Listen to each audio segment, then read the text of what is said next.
Public Libraries Act 1850 was an act of the United Kingdom Parliament which first gave local boroughs the power to establish free public libraries. However, it placed many limitations on the type of councils that could adopt it, the amount of money that the boroughs were permitted to spend, and the ways in which this money could be spent. The growth of the public library movement in the wake of the 1850 Act relied heavily on the donations of philanthropists such as Andrew Carnegie, John Passmore Edwards, and Henry Tate. Wiltshire was one of the first counties to commence a public library service, inaugurated on the 1st of August 1919, and mainly financed with funds from the County Council's education budget.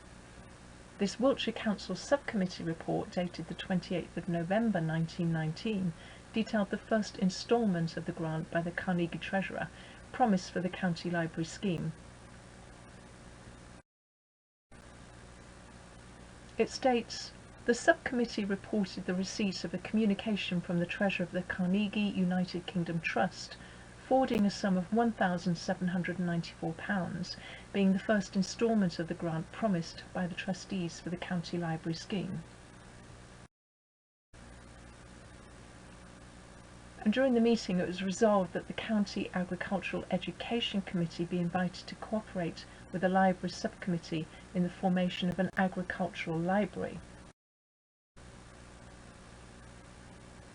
and that the librarian be instructed to purchase books as far as possible second-hand and be authorised to travel outside the county for this purpose.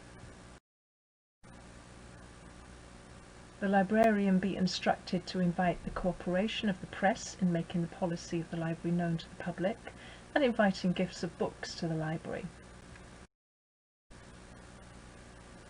And finally, that the library subscribe £2 and 2 shillings to the Central Library for students.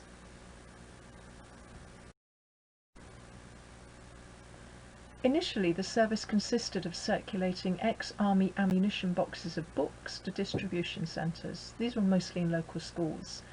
They were supplied from a central headquarters in Trowbridge, which was an ex-army hut purchased for £100, and changed 2 to 3 times a year.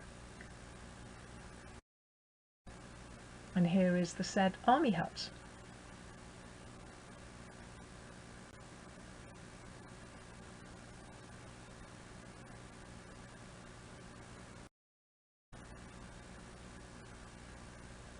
From the beginning, the importance of library books for children was recognised with the Wiltshire Book Scheme. This later became the Wiltshire Reading Scheme, and hoped to encourage children to become regular readers. It came into operation in 341 schools on the 1st of April 1920, with 33,000 books in circulation.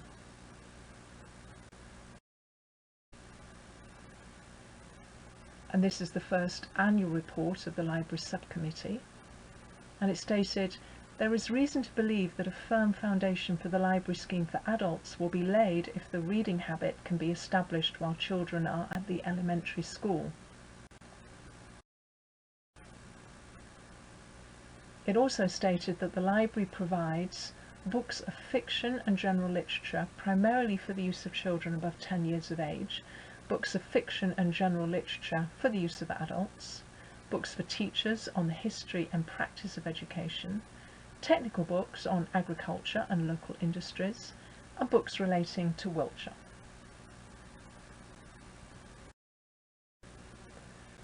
From 1954, the system of circulating boxes of books was superseded by the rural mobile libraries, manned by honorary librarians.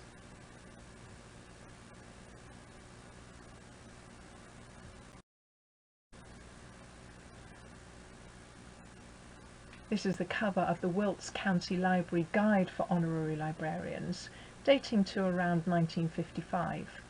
It includes guidance on registration of new readers, issuing and returning books, keeping records of readers and issues, requests, exchanges, overdue, lost and damaged books.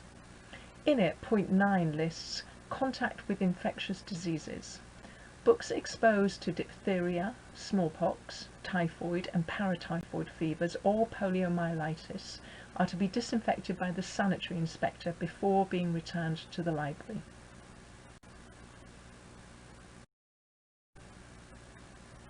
This is the Books and Readers Guide 1954 to 1955, and it reports progress and issues affecting the library in terms of stock and the use of services. In 1955, the most popular book of the year appears to have been a war book by Paul Brickhill called Reach for the Sky.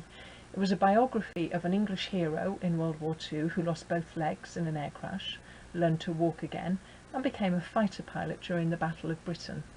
It was later immortalised in a film of the same name.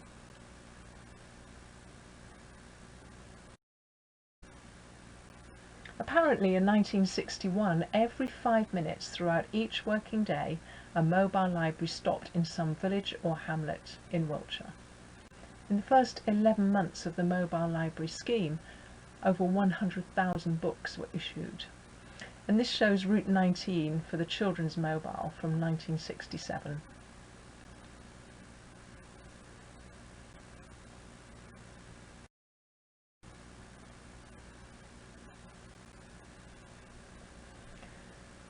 The first library built by the County Council was opened at Melksham in September 1964. 50% of the population of the town registered as readers, and the Children's Library saw an increase in issues of 172%.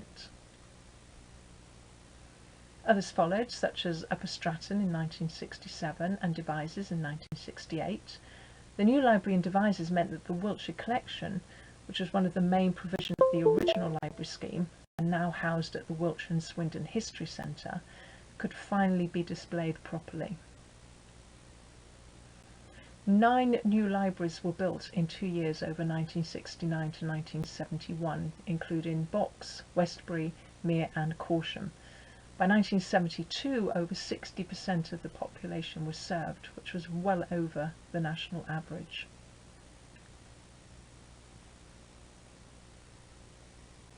And this is our current library network.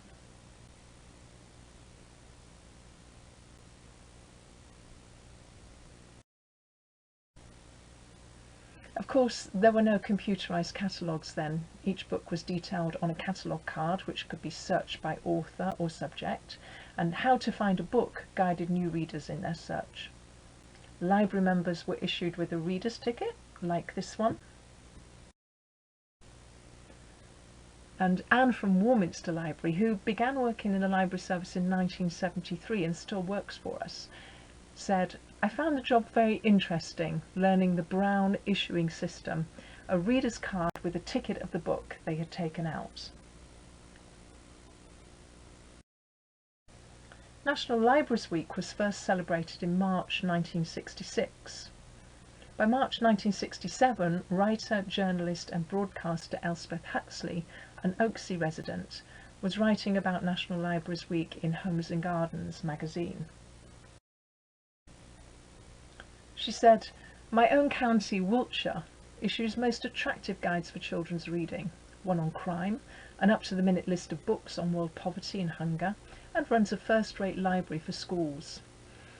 She also said, "In the country we glory in our mobile libraries. Punctually at 11:30 a.m. every other Monday, along rolls the big van to its appointed stop, and we gather, Mrs. Boggins in a long shaggy coat and carpet slippers with her ancient spaniel, young Mrs. White with her high colour, miniskirt and pram, the rector collecting an armful for a bedridden parishioner as well as his own supply, Roy on leave from Germany, a dozen others. I never cease to be amazed that I can order any book I fancy and it will come to my door in the end.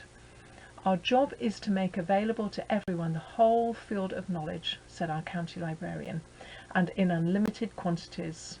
The van librarian said people have come with wheelbarrows." Anne from Warminster also recollects going out with the mobile libraries. "I loved going out on the mobile as relief. It was quite eye-opening visiting rural villages I had never heard of. Some of the villagers seemed to be from another age, the way they talked and dressed. We had to be aware when we helped to empty bags of books out. Cats had often been in the bags. There was always a rural whiff around, and in the cups of tea we were given the milk was often curdled and the tea so strong."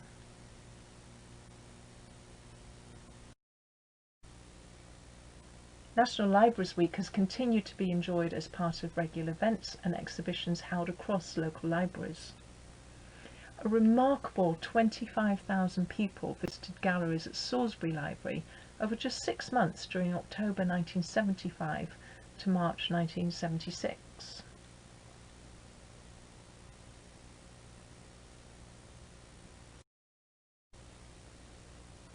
The poet Sean Trainor's 1979 tenure as writer-in-residence at Devizes was so popular that he undertook a further year's residence in 1980. And who could forget meeting Darth Vader on his visit to Salisbury Library in July 1978? May the Force be with you. Now, plenty has changed over time, including guidance you would not find today. A vintage staff handbook instructs that smoking is not permitted at the counter. An assistant may smoke if he is working out of the Lending Library, in store, etc. The same handbook required that one must be dressed cleanly and neatly. Girls should not wear slacks at the counter during hours of opening, although these may be worn when the library is closed for tidying shelves, etc. Male assistants should wear suits or sports jackets and slacks, with ties at all times. In very hot weather, jackets may be discarded.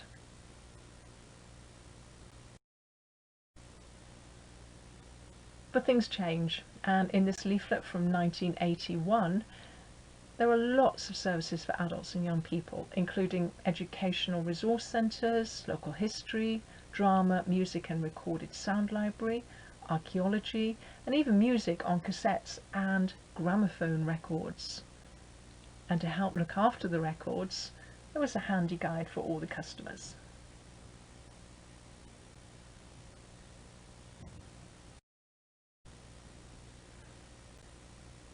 But not all things change.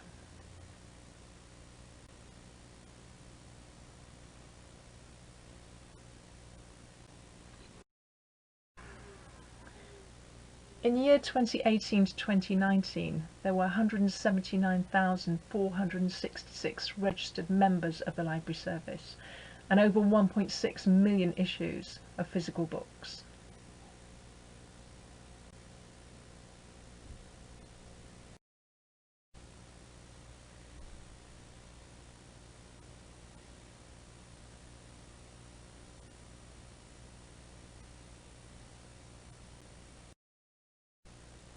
Of course, the way in which people consume information has evolved, and your library now caters to an ever-increasing number of users of a diverse range of services.